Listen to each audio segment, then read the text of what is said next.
Good afternoon, everybody. This is Sophie, the Professional Development Manager from English Australia.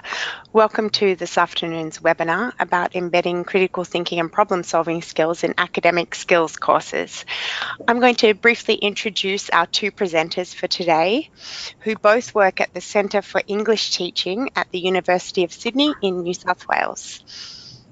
Dr. Lydia manages and teaches university preparation courses in high-level academic skills units of study in critical thinking for first-year university students and TESOL methodology. Lydia is also the editor-in-chief of the English Australia Journal. And we also have with Lydia today, Marcella Robertson, who teaches and develops curriculum for university preparation courses and the undergraduate TESOL methodology courses, Teaching English Internationally. Thank you for coming to present today. Okay, thank you so much, Sophie. This is Lydia. I'll be starting off the presentation. I'd like to thank English Australia for this opportunity, and thank you especially to Sophie for all of your support. And thank you everyone for coming along today. So Marcella and I both work in the graduate programs portfolio at the Centre for English Teaching. And in this portfolio, we deliver 2 intensive EAP courses, as well as a teacher training course on EAP, which is delivered online. And through our work in these areas, we know that critical thinking and problem solving are essential for university success. We also know that students are aware of this, but they don't always know how these things are done or how they're recognized by their lecturers. So given that students need to know the how of critical thinking and problem solving, because they already know what it is, and that we have a short time frame in our intensive EAP courses, we find that embedding critical thinking in the curriculum is the most effective way of dealing with this really challenging skill alongside all of the other key academic skills that we need to address, such as communication and information literacy.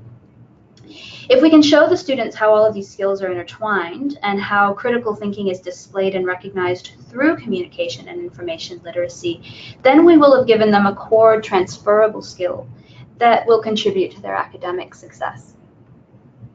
So I'll just start by giving an overview of our presentation.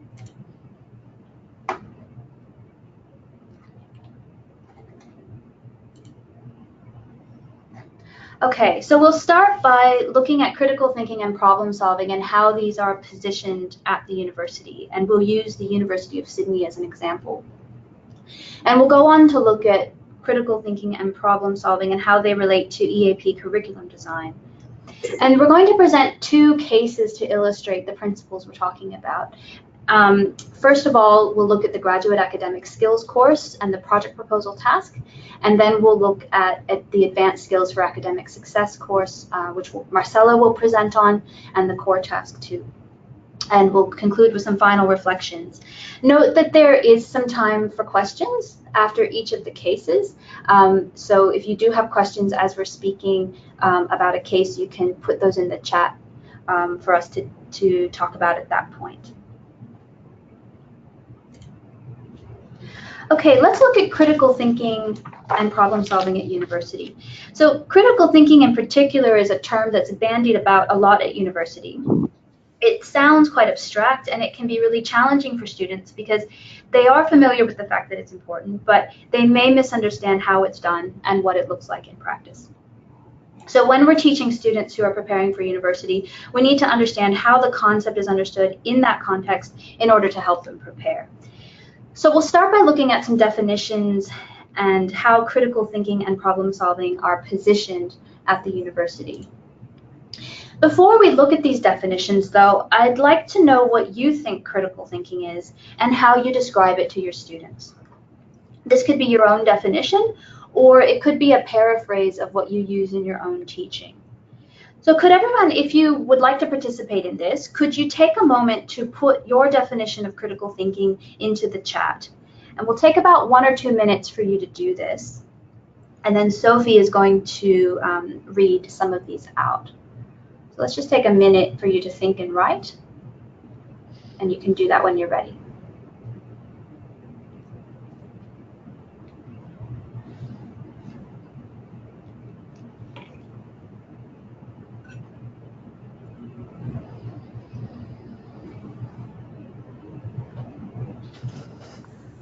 Okay, I'll just check in how we're going. Sophie, do we have any contributions? We do. I'll start reading them.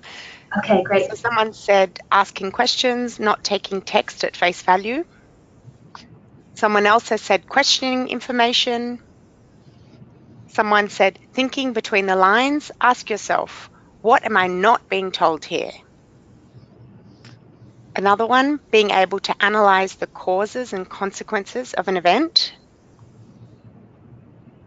Someone else, going beyond the surface, analyzing audience, purpose, etc. Somebody has said making connections with existing knowledge. And another person said understanding the deeper meaning. That's great. These all connect, as you'll see, with the definitions that we're going to look at. I think questioning is particularly important, and a few of you have mentioned that. And we're going to look at how we can use questioning in developing critical thinking. I also liked the mention of existing knowledge. That's going to link to something we're going to look at just next and one of the definitions. So thank you for those. That's a really great place to start. So the first definition that we're going to look at comes from the University of Sydney in an article that they published on their website explaining critical thinking to students. So they say that critical thinking aims to open up and challenge existing knowledge. So there's that phrase that was just used, rather than reproduce it. So I like how they use the terms open up and challenge. So meaning that critical thinking doesn't mean producing something brand new necessarily, but expanding on what's been done before. And contrasting critical thinking with reproduction, so that we're building upon what's going before. And that could be making connections or could be expanding. The next definition comes from McPeck. So he says that critical thinking is the appropriate use of reflective skepticism within the problem area under consideration. So the phrase reflective skepticism is interesting in contrast to the use of challenge here. So I think reflective is sort of softening it a bit there. And the appropriate is interesting as sort of a bit of a judgment term, that it's not that we're being skeptical or challenging everything, but that it's done appropriately and with evidence. Butler says that critical does not mean destructive, but only willing to examine what we sometimes presuppose in our way of thinking, and that gets in the way of making a more livable world. So I think that contrast between critical and criticism or destruction of previous ideas or existing knowledge is really important. And I think we've all seen those students who are sort of novices in this area who are over applying critical thinking and thinking that it only means criticism. And so to help them to be a bit more nuanced with what they're doing and give them some other options for displaying critical thinking. Lastly, we'll look at Cottrell, who is in the area of EAP and curriculum design. So they describe it as a complex process of deliberation which involves a wide range of skills and attitudes. And that's getting at what we're going to be talking about today. So breaking down that complex process into discrete skills and attitudes. Now here is an example of how critical thinking is positioned at the university, as well as problem solving. These are the 9 graduate qualities which have been put forward at the University of Sydney, and this framework is quite new. These qualities are part of the mission statement for the kind of graduates they want to produce. So there are 9 graduate qualities, and you see that critical thinking and problem solving are second on the list, second only to depth of disciplinary expertise. So positioned really high, and they are combined together. And we see critical thinking as positioned within the process of problem solving. So you're critically evaluating the existing work in an area before you propose conclusions or solutions. And this presumably leads to a higher quality or more effective outcome. Now, I also think that the relationship here to communication is important. So it's coming before communication. And communication here is focusing on clarity as well as appropriacy for the context. And we take the position that communication is how we communicate the critical thinking that we've done in reaching the solution to a problem. So in an EAP course, we need to raise awareness of how language is used for this purpose, and provide lots of opportunities for practice. Okay, now critical thinking and problem solving in EAP curriculum design. So we've covered what critical thinking is and how it relates to good problem solving in terms of what universities think. And this is certainly helpful for EAP students, but being aware of it doesn't ensure that they know how to do it. And this is why dealing with critical thinking as a separate topic to language use and other aspects of EAP course curricula is not so helpful for students. Instead, they need to see how critical thinking is done and what it looks like in real life. It needs to be broken down into concrete subskills and practiced in targeted activities that encourage them to practice and integrate these skills. So let's look at some principles for doing this in curriculum design. So this is drawn from a couple of different authors, and we've drawn out some principles that we thought were important. So we want to break critical thinking down into concrete subskills, drawing upon published frameworks. And the cases that we'll be looking at use two different frameworks to analyze what we've done. We're interweaving the subskills into EAP course curricula. We're demonstrating and making visible to students how critical thinking manifests and instantiates through language use. So when they're doing other things like reading, listening, all sorts of activities in the classroom, we have opportunities to raise their awareness of how various authors are showing the critical thinking that they've done. And we're giving them plenty of opportunity to produce their own texts and providing feedback to them. And that actually links nicely back to Bianca Maleka's recent webinar on giving effective feedback. So we'll now move into our first example of this, which comes from the Graduate Academic Skills course. And in this course, students put together a project proposal as one of their core tasks. So the framework used in analyzing this case comes from the EAP textbooks by Alexander et al. And this framework is looking at critical thinking skills analyzed for the EAP classroom. So a bit about this course.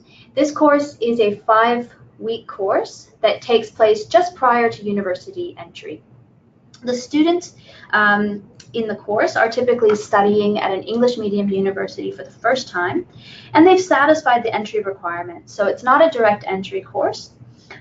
It's a course that they've enrolled in voluntarily because they've self-selected as needing or wanting support in academic skills prior to beginning university. So we focus on developing autonomy in using academic skills through a series of projects that are facilitated by the teachers. The project proposal is their core task. They need to identify a real-world problem, research it, and then generate and critically evaluate solutions. Once they identify a solution, they present a project proposal in 2 forms. So they produce a formal written proposal that is modeled after a grant proposal, and a persuasive video presentation. We ask them to identify problems that are relevant to their field of study so that they can start to familiarize with the academic work in that area. And the project is highly scaffolded so that the higher order academic skills can be developed as they complete the various stages. We provide modeling of how this is done, and we provide concrete steps to help them achieve academic rigor and provide them with steps that they can use in their assignments at university. So I'll go through the steps of the project now. So I've already gone through what they need to do in the project and that it is related to their field of interest. So through the project, they need to apply a range of idea generation techniques or brainstorming to come up with problems that face the communities that they are involved with. And they need to do some research into the problems that they've identified and use information literacy strategies and research strategies to process this information. And they then develop and critically analyze their ideas and evaluate and analyze the evidence for the ideas that they're developing. At this point, they start to identify gaps in the knowledge and define the issues more clearly based on the literature. And only then do they start to develop creative and innovative solutions to real-world problems. Once they've developed their solution and evaluated it, They then need to use academic genres for written texts and multimedia presentations to communicate their ideas effectively and persuasively as appropriate to an academic context. So in this framework, critical thinking is seen in light of these really high-level processes that academics do, which these are skills, things that they've been practicing for years and years and they've been apprenticed in. And to start with those high-level skills and break those down for students. So this task is an example of what academics do, which is solving problems, solving complex problems. And we can break it down into two higher order critical thinking skills. So critically analyzing the components of a problem and arguing a case for one or more solutions. In terms of the actual skills that they need to develop, we'll go through these one by one and match them up with the phases of the project. So in the first 4 stages, I think the formatting has moved a bit, but that's okay. What they're really focusing on is moving from really high-level, big, abstract problems, something like, let's say, poverty in the world, moving from that into a concrete problem that can be reasonably solved. For example, poverty might manifest as the problem of access to school books for children in a disadvantaged community. Once they've defined the problem that closely, it becomes much easier to come up with a solution that is feasible. So they're working on identifying and describing a problem from a situation. And they're asking questions like, what do I already know about this? How does this relate to my own knowledge? How do I know there's a problem? And I think this is the really powerful part of this framework, is the questions that we're getting students to answer. And through that line of questioning, they're doing critical thinking. They can't help but do critical thinking, I should say. So it's a really useful form of scaffolding for them. In the next stage, so we're looking at steps 5 and 6 here, they're using problem-solving skills to identify gaps in knowledge and define issues, and they're starting to look at some solutions. So we're identifying and evaluating solutions, and we give them frameworks to assess their solutions. I think this is a really important part because it's easy to come up with a solution, but unless you've run it through some sort of framework for evaluation, you don't know if your solution is actually the best one. So we show them how to do a risk-benefit analysis, and we give them a set of questions to ask about each of the possible solutions that they've brainstormed in order to rule out any solutions that just don't fit into this criteria. And then they're left with the solutions that are more robust to keep working with. So these are the kinds of questions that they're asking. I won't go through all of these now, but you can see that they relate back to that framework that we just looked at. So in the last part, they need to communicate their ideas. We're looking at 7 and 8 here. So they're using appropriate academic genres for written text, and they're using communication skills. So this is the area of arguing their case, recommending solutions, evaluating and justifying. And they need to be able to communicate their own stance and the writer's stance. And I would add here as well, sorry that text has overlapped there, but what I've added there is that they need to be able to argue their case effectively given the mode of communication. So we give them structures for each of the modes of communication. So for the written proposal, we show them that that's a macro genre with lots of different parts to it.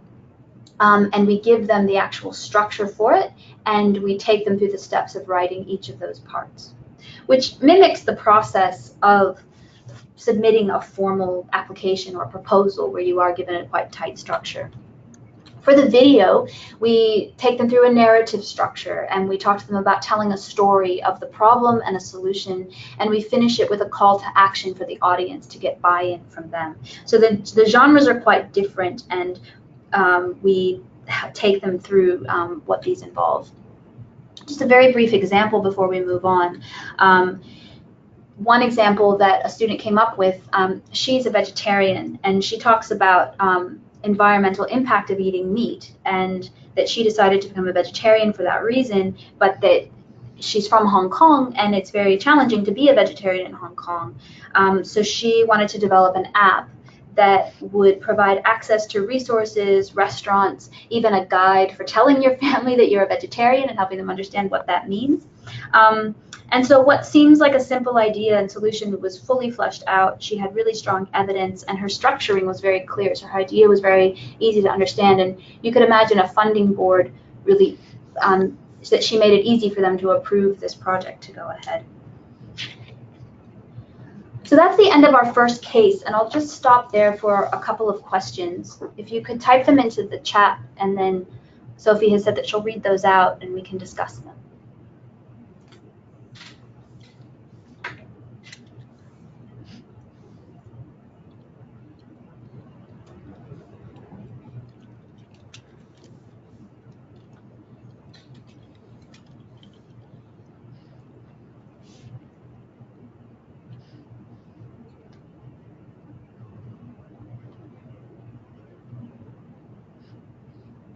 Okay, a couple of questions have come through already, but keep sending them if you have them.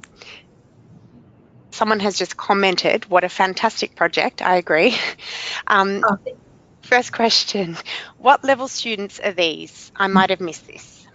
That's a really good question, and you did not miss it because I didn't say. So they're sort of a range of levels, but they've all gotten their sort of usually IELTS mark that they need to go into university. So 6.5 or 7 IELTS, and they would have taken the test fairly recently. So upper intermediate, advanced level. Okay, so a few people have asked exactly the same question. Thank you. That's a good point. Yeah, I won't repeat it. Are there any other questions? Yep, so is it group work or an individual project? That's good. Another good question. It's independent. They have another group work project. Their other project is group work. So this one is independent. They have periods in it though where they do peer assessment of each other's projects, and that's part of how we do the reflection and the activation of the academic skills. Great. Someone has asked, have you applied this approach to seminar presentations? We have not. No, we have not. That's a really good idea. What we have looked at is integrating a presentation into this so that they would do both a presentation and the video to give them practice of standing up and talking about their ideas. But that's a good idea. Sure. Do students come up with their own topics? They do, yes. So that the early stage of it spends a lot of time getting them to identify their topic, because the rest of it depends on that, of course. But we take them through stages of brainstorming, looking at the literature and cycling back to their brainstorming to come up with an idea. Sure. Someone has asked if you think the task can be presented at lower level proficiency levels. I think with adaptations, absolutely. I think you might expect something different in terms of what they're going to produce and maybe just do the written or just the video. Although I will say that the written is really nice preceding the video because they're across their content knowledge when they go to make the video. So that's, I think having both is really nice. But I would just be adjusting the expectation in terms of the amount they have to write and probably the sorts of sources they are incorporating. But I think that idea of problem solving is something that's accessible for a wide range of levels. So you would be just adapting the level to which they engage with that. Okay. A few people are asking a similar question here. And it's really around the level of the student. So is this a project done with students going into undergrad degrees? Are they in EAP courses on pathways? Where are the students in terms of their pathway? So the majority of the students have not done a pathways course previously. So they got their mark offshore in their own country, and they're arriving in Australia, and they elected to do this course before their university course started. We do have a handful who come across from our Pathways program because they've achieved the result that they need. So it's a pre-university course, would you call it? Correct. Yep. Pre-entry. Yep. Transition, I guess it's like transition support. And the question about undergraduate and postgraduate is that it's a mix of the two, probably about half and half. And so that's where sort of our variety of skill levels would be. We have some who are quite young and are just getting their heads around kind of world issues more generally, and their first independent experience, like living away from home and so on. And then you have others that are sort of older professionals. So yeah, there's a real mix, but they benefit from working with each other, I think. Sure. A few people are asking about how much class time is dedicated to the project. So this is the curriculum at that point for about 4 weeks of the program. Okay. So this is what it's flipped quite a lot of the time. So they're doing a lot of their reading, and they're watching some video input outside of class, and then working on the project during class. So yeah, the course is oriented around doing this. Great. Someone has asked if students see other students' videos. They do, yes. We have a session where we book a computer lab, and they do like a gallery kind of viewing, and they walk around and they do a peer assessment of each other's videos and give each other feedback. Great. You mentioned before that this is the course for those weeks. How many hours per week is it? 20 hours per week, so four hours per day. Yeah. Sure. And is it for credit? It's not, no, and it's optional for them. So they've nominated themselves as wanting extra support and more confidence before they start university. Okay, sure.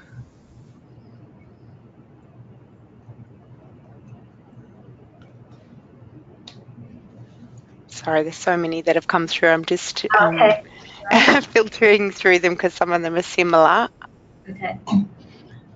Okay, so this is another question. Someone said that they've found that students from cultures that discourage inquiry find critical thinking very challenging. They need a supported environment and feel that they can trust their peers not to judge them. How do you achieve this? That's a really good question. I'm just thinking through concrete examples. Well, I think the staging of it and giving concrete tasks to do is really important, so that they focus on the concrete task at hand rather than the idea of critical thinking. So after they've answered a question like, write down 5 communities that you are engaged with. This could be your family network. It could be your city. It could be a certain ethnic group in your country, and so forth. So all they have to do is write down 5 different community groups they can think of. And then next, they have to, for each of those communities, write down 2 problems that face that community. So that's just an example of how broken down it is. And everyone's sort of struggling, I think, in similar ways because they are at a similar point in their study. So I think the concreteness of that takes the pressure off needing to display some high-level critical thinking. And then once they've moved along to a certain point, then we can look back and draw out how they've actually already done critical thinking through the tasks that they've done. And so it's not just about, creating something wildly new, but about the way they've thought through these tasks and reached the answers that they've come to. Okay, great. Someone's asking about how much weight is given to language or grammar in written assignments. So are you focusing more on the content or the structure, or correct language use as well? Both, and they're equally weighted. Equally, great. Yeah, a bit. I mean, we are a bit more focused on language because obviously it is an EAP course, but they need to be doing referencing and incorporate content knowledge as well. Great. And a few people have asked a similar question. Do you have any suggestions for how this could be incorporated or downsized into an established EAP course? I think it could form a task that could run alongside other tasks potentially. and be something that, runs throughout a course and is dealt with in a certain number of sessions per week. And like I said, I think where you can adjust it and downsize it would be in the length of. You could give them a problem, for example, and ask them to come up with solutions, which might, I don't know, you might suffer there in terms of engagement though. And you could also have different expectations in terms of the amount of research they're expected to do. If you did give them a problem to solve, you could give them literature that relates to that problem. So I guess it depends on which of the academic skills you want to focus on. If you want to, really hone in on integrating literature and arguments, then, like I said, you could give them a problem, give them the literature, and guide them through working with those, because quite a lot of time is spent developing the topic and doing the research. Okay. Final question. Someone has asked if you've used de Bono's hats to brainstorm. Not in this course, but we have in the course that Marcella is going to talk about next. But I think that's a really good brainstorming tool. Okay, thanks for that. Everybody who sent comments through, I will share them with the presenters afterwards. So thanks for those comments. It was a real storm of ideas in the chat here. Fantastic. So thank you for that, Lydia. Thank you for those questions. I'm going to hand over now to Marcella. How are we going for time, Sophie? Yeah, it's 3:30. Okay. So I'll hand over to Marcella to talk through her case, and we'll have a few questions after that. Sure. Yep. Click on it. Yep. So just a few people were asking about the recording and the slides as well. Before Marcella starts, we will be emailing the link to the recording and the slides to people tomorrow. And if you do have to leave early today for any reason, you can catch the end in the recording. Hello everybody, Marcella here. I'm going to describe another course, and this is the Advanced Skills for Academic Success, and I'll be looking at how critical thinking is embedded there. For my analysis, I'll be referring to the BALIAP Can-Do framework for EAP syllabus design and assessment.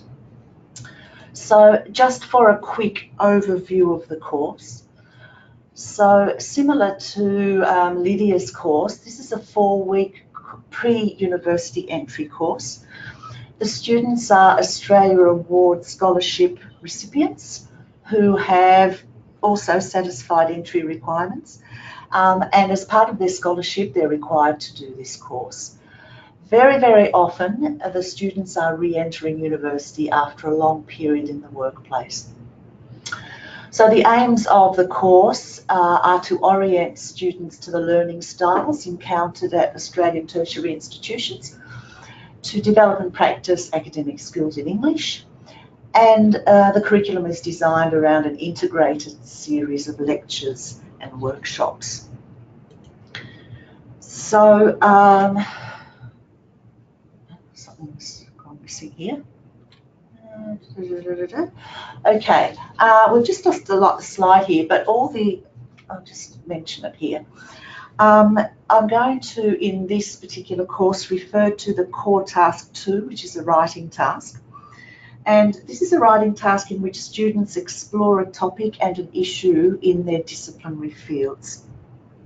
Then, using this information, students are guided through some scaffolded tasks to produce a written text.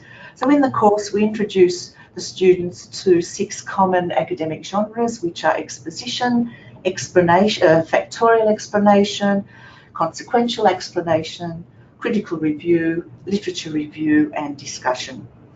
And then, depending on their chosen topic and research question, the students do their writing task using one of those genres.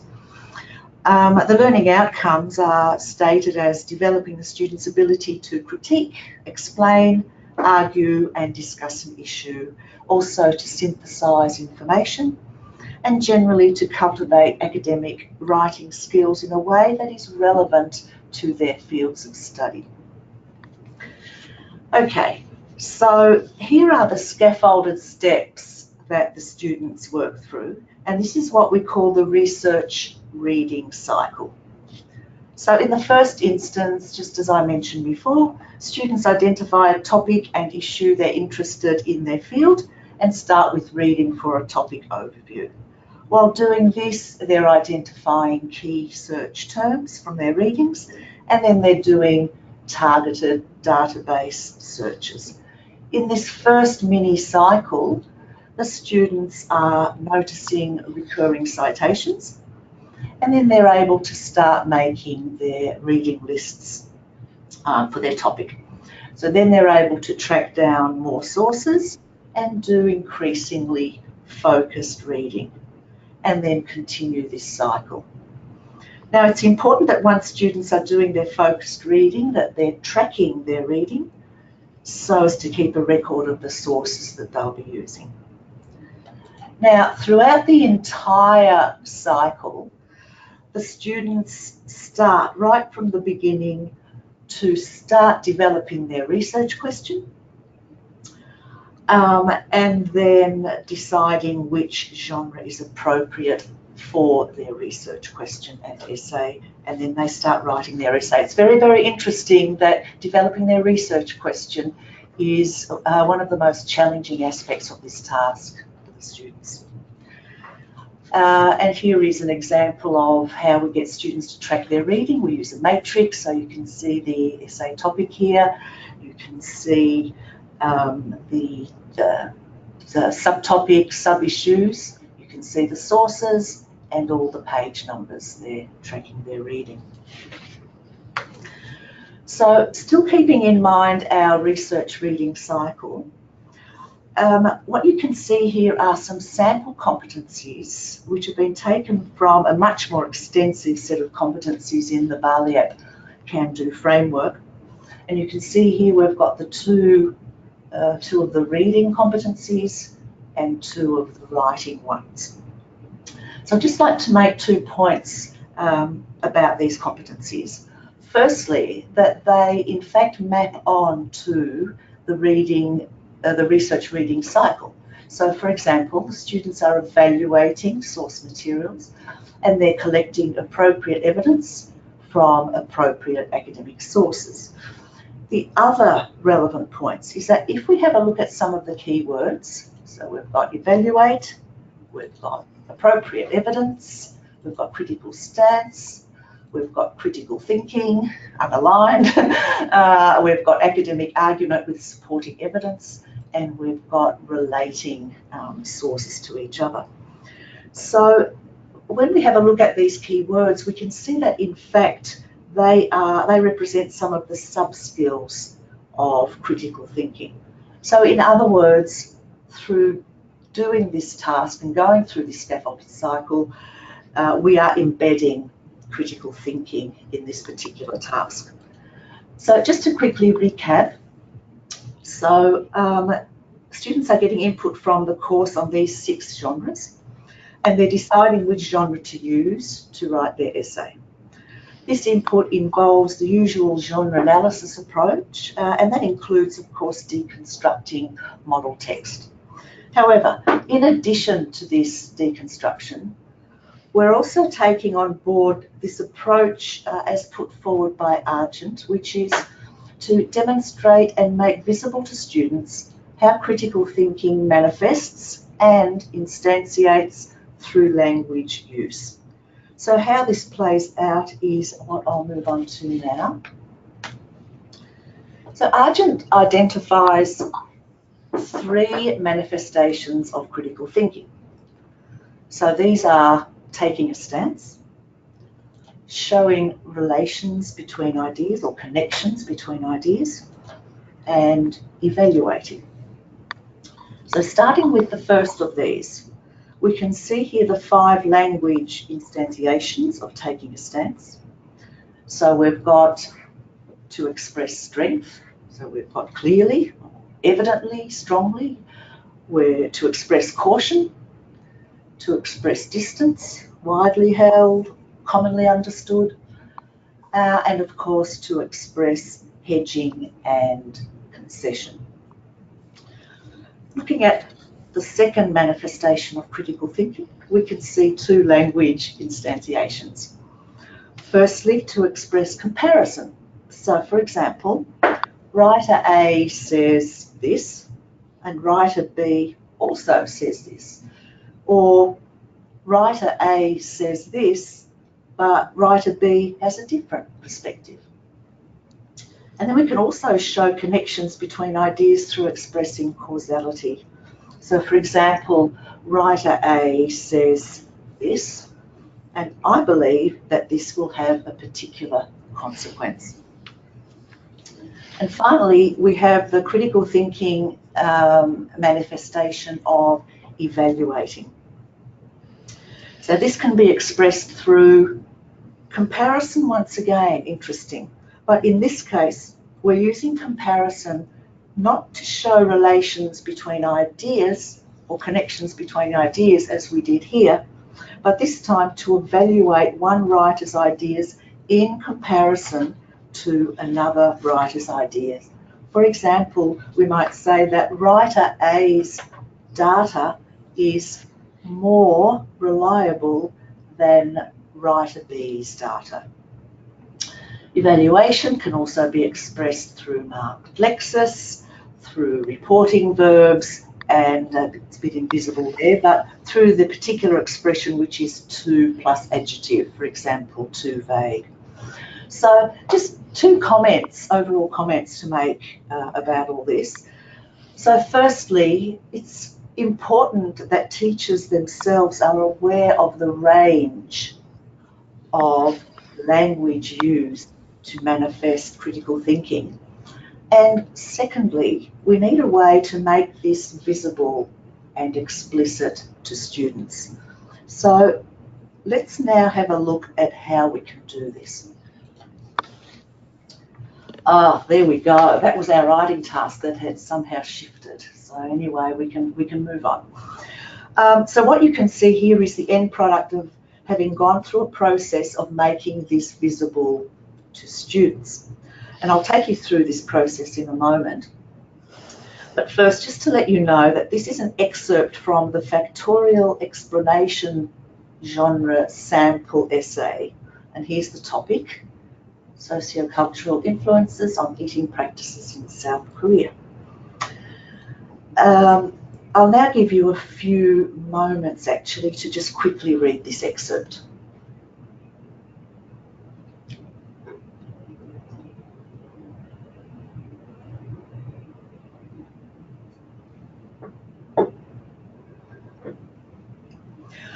Okay, so now I'm going to go through a process of elicitation we can use with our students to gradually end up with the marked up text that you can see here.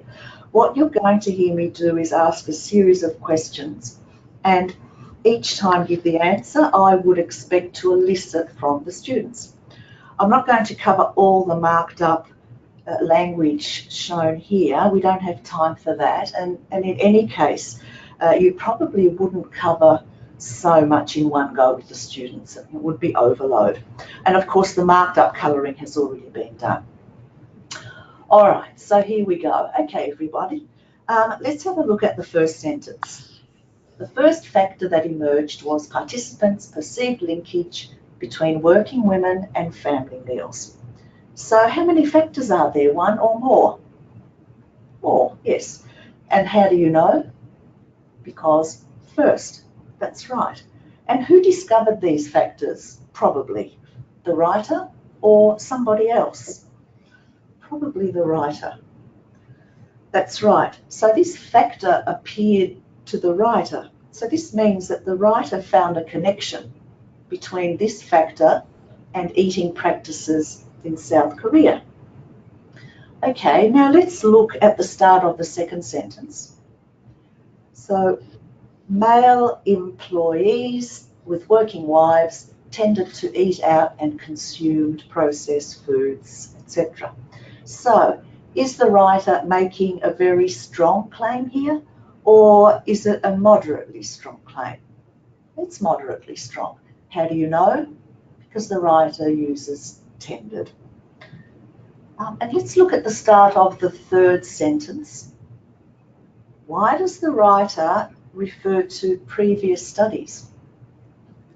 Well, this is because That's right. The writer wants to compare this study with other similar studies. So it's making connections between these studies. Okay, and one final question in that same sentence. So let's read up to previous studies on diet, quality and nutritional status, etc., stressed the risk of overweight and obesity. Now, why does the writer say stressed here? Is this because the writer thinks this is an important point, or does the writer think it's an unimportant point?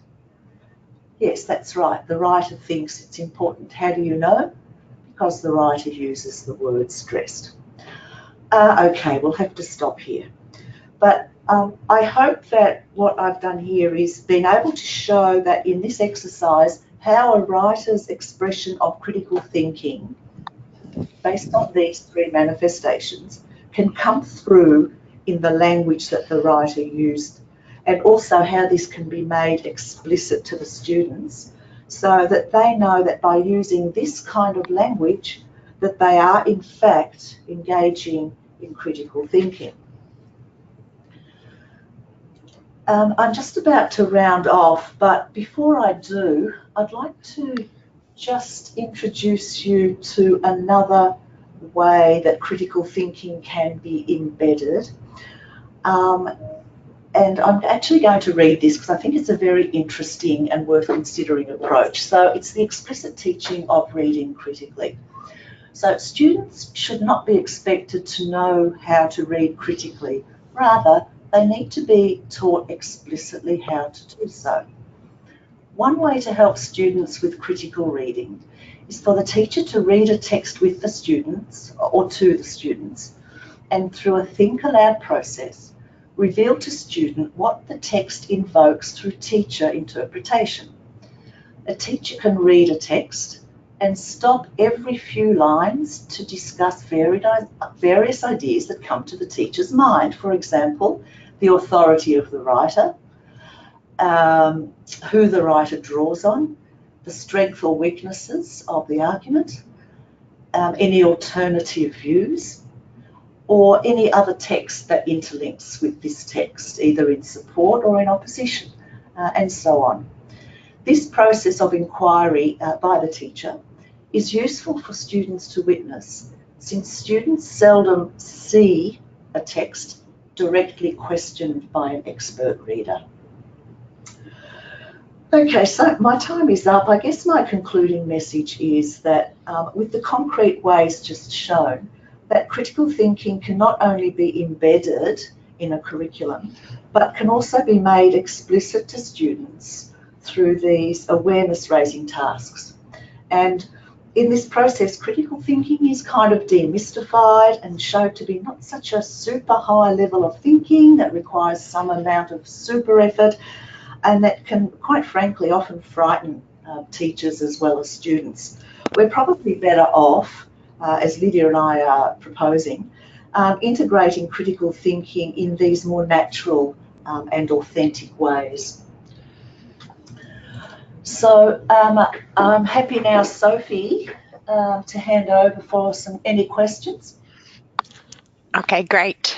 So if people just type their questions into the chat again.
Okay, So I'll start the questions, but please keep typing them if you have them. So Marcella, somebody's asking if this tracker is a tool in an LMS or is it available online? The tracking the reading tool. No, this is something that we just present as a system, and it's literally a handmade or word processed system where, so it's nothing that exists online, it's not an existing tool, it's just something that you literally do by hand or via a Word document. It is an alternative to, it's kind of the old school version of using EndNote. Or any other software system. Someone has said they like the idea of a source tracker for students to log the sources they come across. Do you use a particular tracker? We do not. No. We do not. We just train students to, every time they're doing a reading, to look at their topic. It's all related to the fact that students are always reading for a purpose. So when you're reading for a purpose, you've already got your topic and your research question in mind, and then you are making notes and tracking it based on your research question. So you develop your own framework because you've developed your topic, your subtopic, your issues, and you're developing your own framework in that way and then just filling it in with the sources. Sure. Yeah. Another question, can you recommend good resources to help teachers with these techniques in our classrooms? There are, well, when we get to our final page of resources, there are two particularly good texts for which embed critical thinking.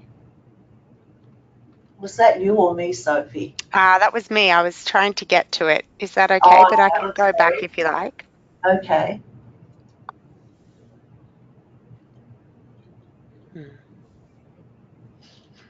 That's okay. Just go back to the questions.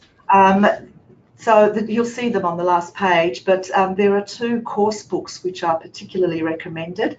One is the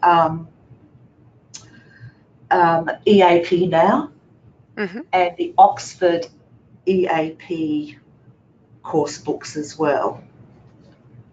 Yeah, I think they're very widely used. Yes. Especially in our member EAP colleges. Now and Oxford EAP, yes. We also, there are a number of texts which are about connecting reading and writing. Hervella is very strong in that field. Grabe also, but they're more theoretical and not really course books to use with students. But they do provide very, very good ways of linking reading and writing. Grabe and Zhang's article, I think it was 1996, was quite seminal in providing concrete activities for linking reading and writing. And there's a lot of critical thinking engaged in that process, of course. So the reading-writing link framework for any curriculum will embed critical thinking just naturally. Yeah, okay, great. A couple of comments. Someone said they especially liked the last slide regarding reading and analysing the text with students together. This person does this a lot with their students and they find it very useful. Good, excellent. Yeah. Yeah, and another person has said that both presenters have made a great point. Students are often afraid of critical thinking. However, if embedded in more natural ways, it might be much more effective. And I think that's what you've demonstrated today, both of you. Yeah, I think that was our main message, actually. Great. Okay. Yeah. I might just hand back over to Lydia now. Thank you, everybody. Okay, sure. Okay. We'll just round off with some final kind of reflections and reiterating some of the points we've been making today.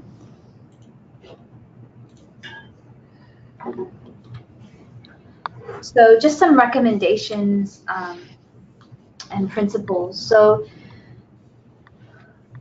think one challenge of EAP courses where you have participants from a range of different fields is meeting the diverse academic needs of all of the students. So I think it's important that we're addressing these skills in the context of concrete tasks, which are general enough to apply to a range of fields or to get the students to apply it to their field, but they are sufficiently academic so that the academic skills that we want to work on are activated. The task stages that are carefully scaffolded and through the curriculum designer's awareness of the subskills, which come from the literature that we've cited as well as other places. And I think also given transferable tools like criteria for evaluating things, methods of tracking their reading, awareness of language use, things that they can take with them into their study that they can use when they're encountering texts on their own, and that builds autonomy. We're raising awareness of critical thinking subskills before and after tasks through reflective activities and discussion. Really important that critical thinking is never divorced from language. So we're showing the students and helping them to analyze how is critical thinking displayed in and through our language use. And lastly, as Marcella said, there's some recommended course books that kind of present the skills along this line. Our reference list also has more theoretical sources that might be useful. I just also wanted to let everyone know that our online course in EAP Teacher Training, which deals with the topic of criticality along with quite a few other things, it's a 9-week course that's starting in July, and we are currently taking enrollments. If you would like more information, you can email me, or you can also email the graduate programs email there. More information is on the CET website, and I'm happy to discuss that if anyone has questions. Those are our references there, which will be provided in the slides. And we'll stop there. So thank you so much. Again, thank you, Sophie. Thank you to English Australia and to everyone for coming along. Great. Yes, thank you to everyone for coming along. And thank you, Lydia and Marcella. It was an extremely useful presentation. Lydia, thanks for sharing your ingenious ways to guide students through their projects, all the while highlighting critical thinking. And Marcella, it was really useful and helpful to see a demonstration of awareness-raising tasks for writing and reading that demystify critical thinking. So it was a really great webinar. Thank you, ladies, and thank you to everyone for coming.